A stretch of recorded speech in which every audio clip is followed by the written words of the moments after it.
Hello and welcome to another episode of the World Class Real Estate Podcast. My name is Mark Worrall and I am joined today by Mr. Sam Hunter, just like how it all started. Sam, how are you, my friend? The OGs. Good morning, Mark. Don't tell Ian. Nah. This will be the one episode Ian listen. I always listen to the ones that I'm not on. And then the ones that I am on, I think, why would anyone listen to that? I can't listen to myself back. I just can't do it. No, and I was saying to you, I was starting to get a sore throat, so strap in, everybody, for 25 minutes of nasal hoarseness, but hopefully some value. Yeah, absolutely. We said whether we start talking about the news a little bit. Obviously, it's been talked about by the industry press and what have you about Rightmove potentially being bought out by realestate.com.au. So we thought we'd just start by touching on that, and just interested to hear your opinion on Sam. Were you surprised to hear that news? I don't know if you're ever surprised, like one business worth, what is it, 6 billion now, but 4.4 billion before an email was sent. And another business that's worth 26 bill, right? That already has a reasonably global footprint. Moving into a market that speaks the same language, where things operate in a similar fashion, but definitely has its own set of problems. Kind of makes sense. Like Big Brother buying Little Brother, if that makes sense at all. Yeah, probably like surprised like everybody else was in that it was an announcement, but I think the more you think about it, the more you're like, oh yeah, okay, they'll probably do it. Yeah. And how does the portal market different in Australia to the UK for people listening on both sides of the... I'll tell you how it's not different. Plenty of people hate realestate.com.au here. So, yeah, that's not going to change then. Tell me about... okay, riddle me this, Mark, right? Realestate.com.au here is not loved. Yeah. Let's put it that way. But perhaps there's not as passionate hate as there would appear to be on the surface, at least, for Rightmove with real estate agents in the UK. Agents here in Australia don't pay for most of them anyway, don't pay for realestate.com.au. The seller does. Yeah. Every agent pays for Rightmove, right? So it's pretty obvious what would happen if realestate.com.au bought Rightmove. And that would probably improve the relationship that Rightmove had with agents if agents had the skill to go and sell ads. Yeah. Hey, Mr. and Mrs. Vendor, it's 1%, including VAT, but you got to pay to be on Rightmove. What? It would seriously change the dynamics of the market over here. It'd be very interesting. Yeah, it would. It wouldn't be a quick change. I reckon more agents would go out of business because they couldn't say to people, you'll be on Rightmove, right? Because unless they were going to pay for that. But it would add up. It would actually cost more. Let's arbitrarily say it's 500 quid. Yeah. Right? You're paying $2,000 a month to Rightmove as it is, and you list 10 a month. Suddenly it's 500 quid per property, and you have to pay for it. It's $5,000 a month. Bye-bye business. Mm-hmm. So you've got to get very good at selling the value, or you're going to make more money, or double your fees. Could be a good thing. Could be a bad thing. I don't know. I've been asked, man, you would have thought that I still lived in England last week. I woke up and there would have been, I don't know, maybe like 10 WhatsApps. And as the sort of like evening went on, more and more people were just like, what? I had a message from a mate of mine who's like, did you know about this? I was like, no.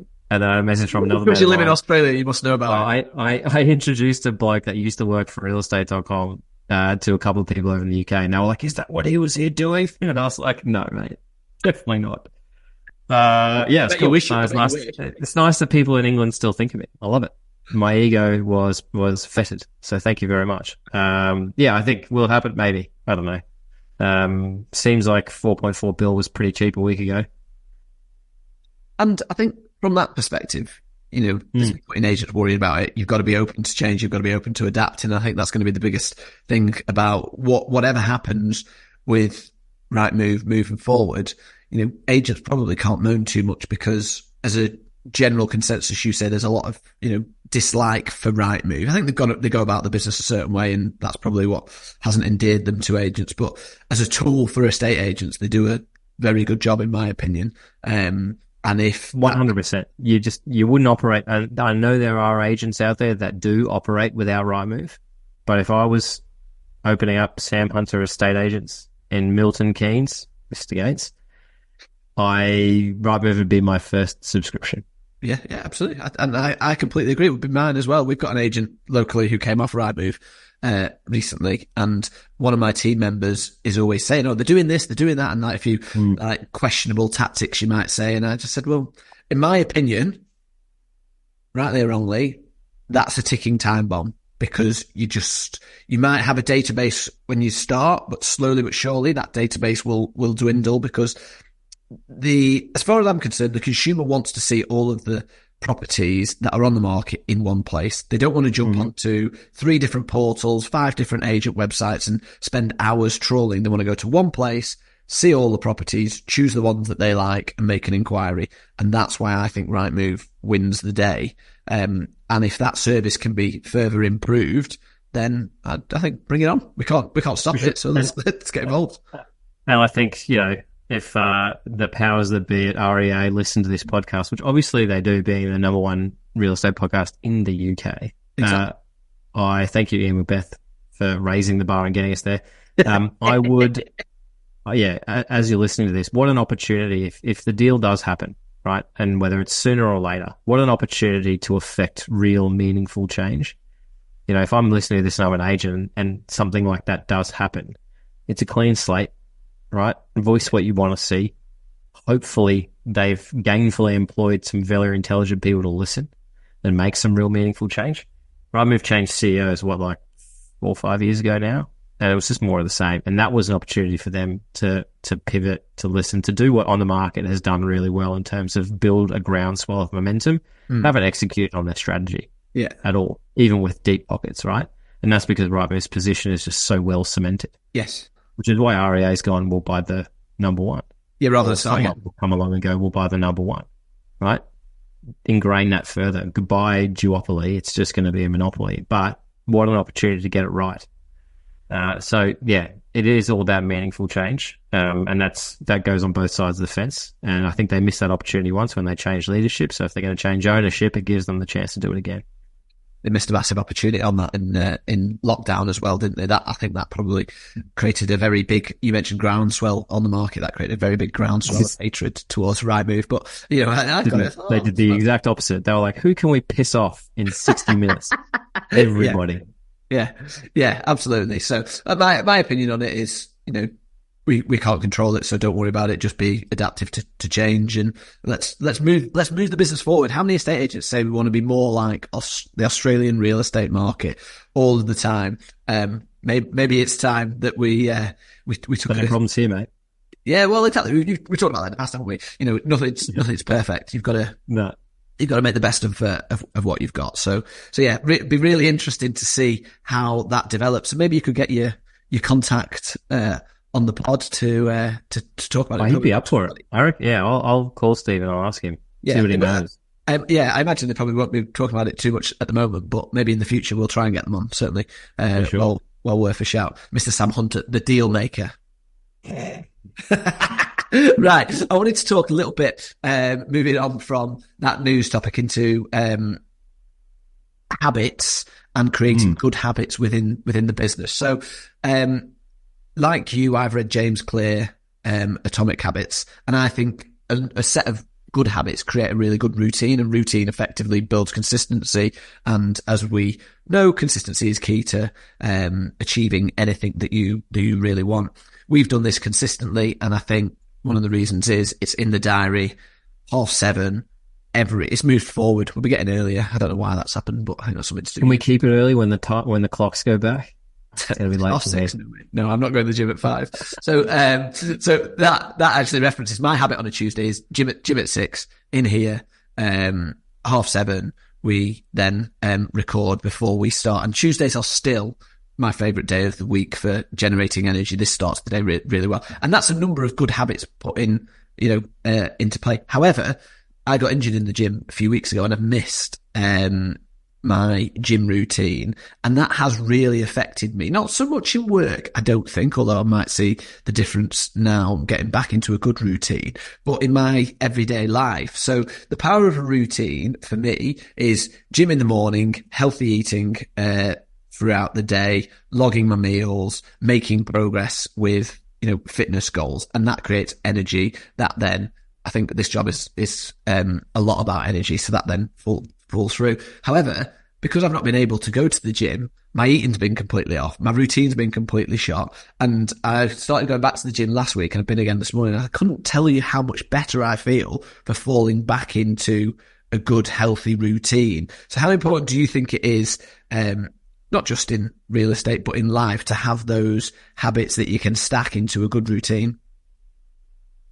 I'm gonna talk from a place of want rather than doing, because I haven't had much of a routine for the last few months. I was saying to you beforehand that I feel like my entire body is falling apart today because I did a 10K fun run, which was the first piece of exercise I've done since Emma was born, and today I'm just so broken. So I know all about routine. I don't have a great routine right now, but I know I feel better when I do, and it's a place that when the world allows me to, and there's peaks and troughs in life, and you pick your battles, right? Absolutely. When I get back into that, I listened to a podcast this morning. The guy was like, "I'm up at 4:30, I'm meditating, I'm doing this, I'm doing that," and I was just like, and he's like, "Yeah, I'm 44 years old. I only got married 12 months ago. Got my whole career ahead of me. We don't have children on the horizon." I was like, "Oh, there you go. Now I understand where you're coming from."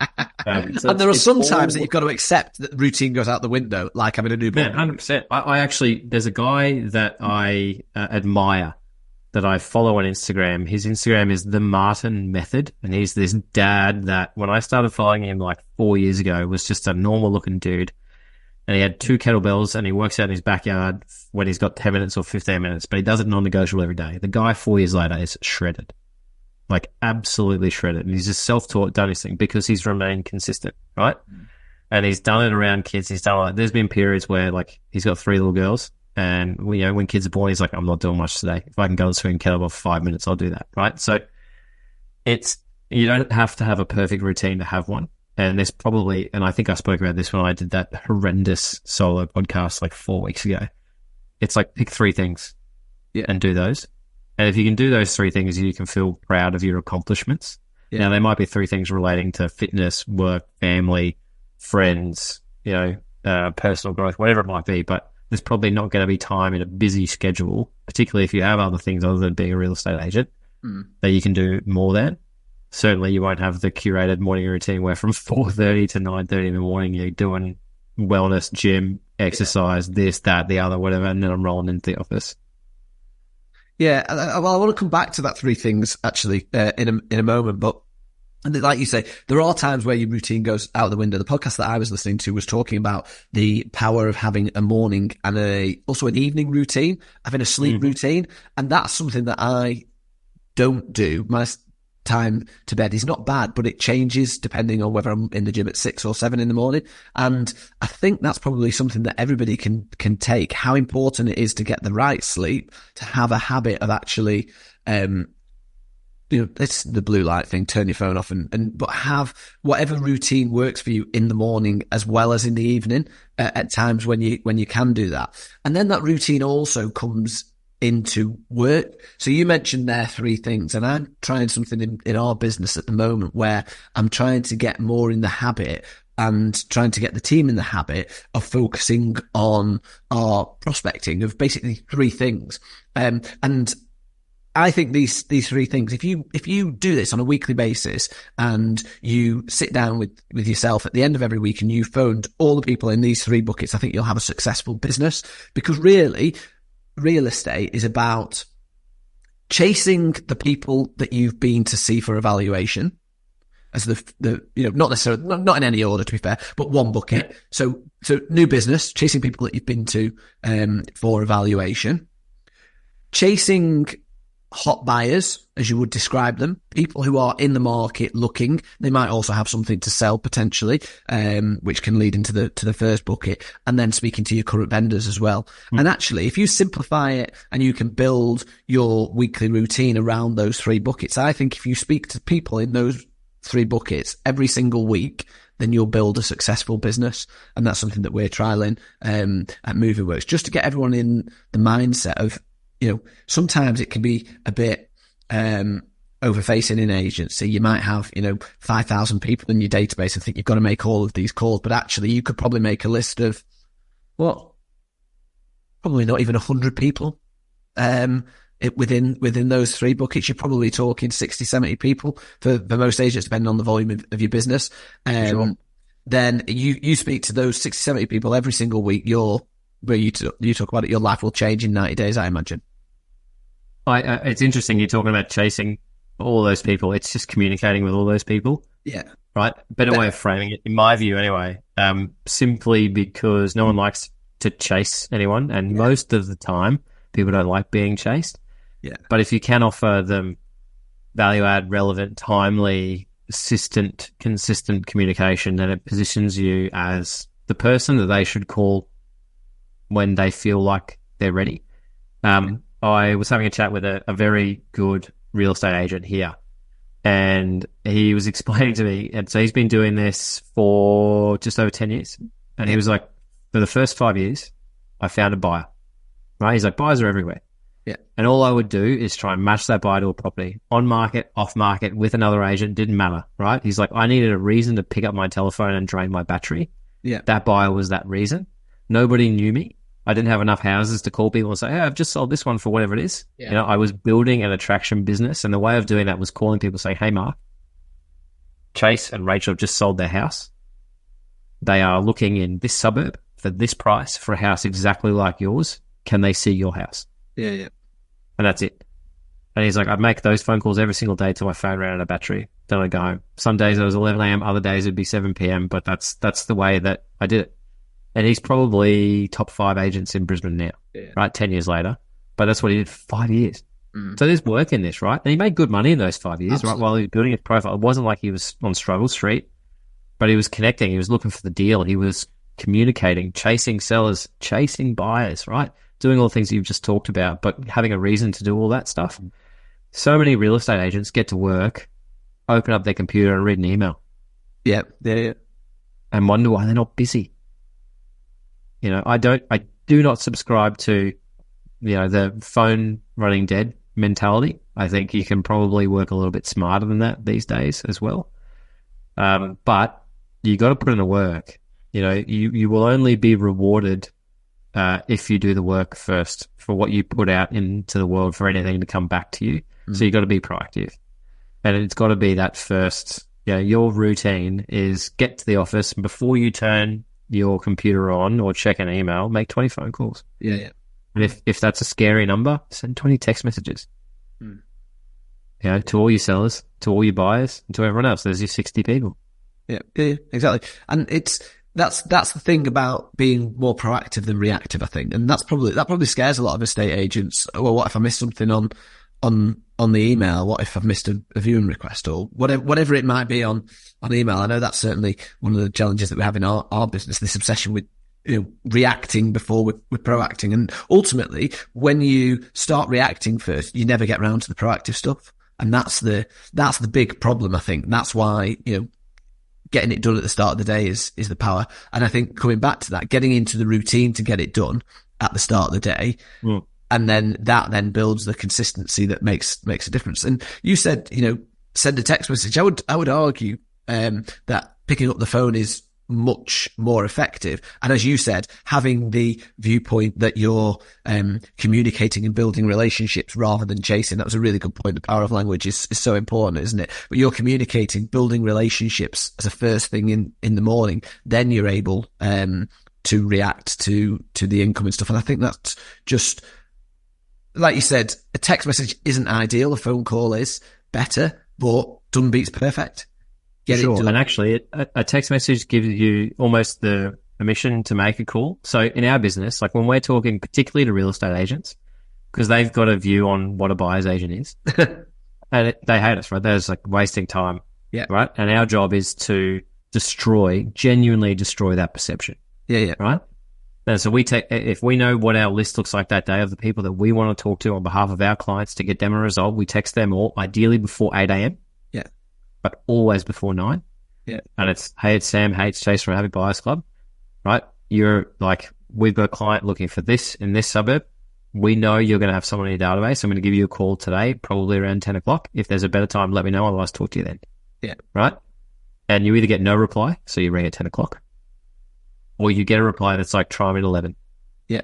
Or try me at 2, or whatever it is, right? And then you keep that promise, and there's a relationship there. Yeah. Versus everyone else who's ringing them up being like, what have you got off market? Well, it's funny. Right. You talk about having to dispel the myth about buyer's agents. I think in the UK, as estate agents, we have to dispel the myth to buyers and sellers that we are shysters who lie and, do anything to get a commission. That's the point of the communication and the building the relationships. And that's why it's not just one phone call to try and convert a potential seller or a potential buyer into something that you want. I think it's a really good point that, to build a relationship, you have to build trust and you have to meet those promises. As you said, if you're going to call it 2, call it 2. So, I implicitly agree with you that you will get more results and better outcomes from a conversation over the phone than you will via text message. Yeah. It's like you'll get better outcomes from a face-to-face meeting than you will a phone call, right? Yeah. But sending a text is way less scary than making a phone call, particularly if you're in a position where you're not doing enough. So just start doing a hell of a lot more on texts, because if they don't reply, you're not getting a no on the phone, so it won't tatter your ego as much, right? So maybe you'll do it again the next day. Yeah. But that text message is a way of building consistency and communication. So if you're calling a hot seller to tell them about a result, you could text them, right? Yeah. And you could be like, 123 Smith Street, just around the corner from you, sold for this. If you want the context, happy to give you a call, but just want to keep you posted. I'll text you for the next one. And people might respond being like, what else is there to know? Yeah. The best response you could get to that is thank you. Right? Because you've delivered value without expectation, and they saw that value enough to thank you for it. That is a genuine relationship. Your job then is not to be like, can I call you tomorrow to come out for a free no obligation market appraisal? Is it not? Why not? It's to hold that button down. I don't know what you do on an Android phone for anyone who's a weirdo that doesn't use an iPhone. You hold that button down, you thumbs up or you react to that thank you. Yeah. And you respond anytime. Consider me your estate agent. Yeah. And that the thing with getting a response proves that that's the way that they, probably are quite content communicating, that you are, doing that, and you're building then to have the phone call, and you're building then to have the face to face, which ultimately, as you said, that's the most effective way. That's where we want to get to. But it depends on your relationship before then. If you've got, if you've got the permission to ring them, I think, in a busy world. Sure. Imagine it's been a long time since you and I have been on a first date. So who knows if we're the right people to give this level of advice. But would you get a first date if you swiped right on someone on Tinder and phoned them? And you're like, hey, it's Mark. Hey, Ray. I just swiped right, so I thought I'd give you a call. Or do you need to send a message and say, hey, you look cute. My name's Mark. Do you want to go out?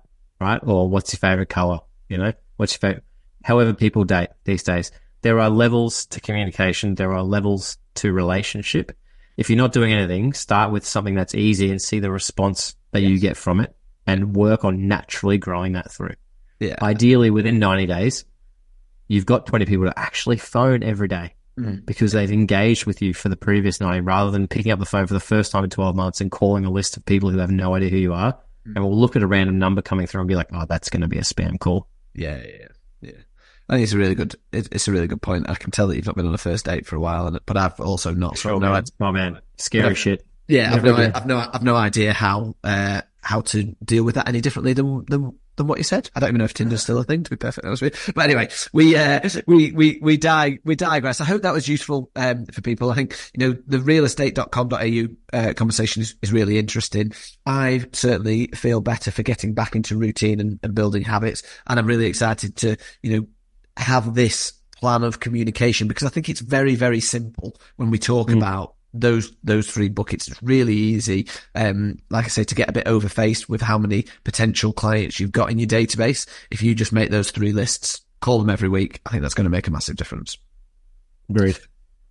As you know, we do this because we love our industry. We want to see it improve and get better. If you have enjoyed today's episode, please share it out on social media. Reach out to me or Sam with any comments. I'm Mark Worrall. He's the Hunter. Thank you very much for listening. We'll see you again next week.